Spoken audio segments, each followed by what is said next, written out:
નમસ્કાર, આપ જોઈ રહ્યા છો નેશન પ્લસ ન્યૂઝ. હું છું આપની સાથે હેતલ ભગત.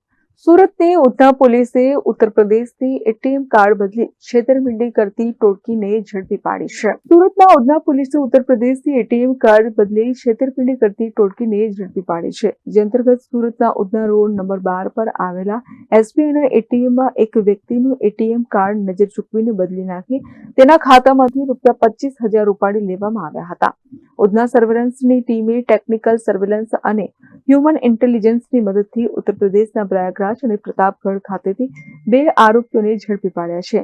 જેમાં ઝડપાયેલા આરોપીઓ પૈકી અન્નુસિંહ ઉર્ફે કાલિયા ઓમપ્રકાશસિંહ, ઉંમર વર્ષ 36, જે ટ્રેનમાં ચા નાસ્તો વેચવાનું કામ કરે છે અને અગાઉ પણ અનેક ગુનાઓમાં સંડોવાયેલો છે. તો અનિલ કુમાર ભગીરથી સરોજ, જે ખેતીકામ સાથે જોડાયેલો છે. આ અંગે ઉધના પોલીસે બંને આરોપીઓ વિરુદ્ધ કડક કાર્યવાહી હાથ ધરી છે. Bureau report, Nation Plus News, Surat. સમાચારોના સતત અપડેટ મેળવવા માટે અમારી નેશન પ્લસ ન્યૂઝની યુટ્યુબ ચેનલને સબસ્ક્રાઇબ કરો, બેલ આઇકન દબાવો અને જોડાયેલા રહો ફેસબુક, ઇન્સ્ટાગ્રામ અને ટ્વિટર પર.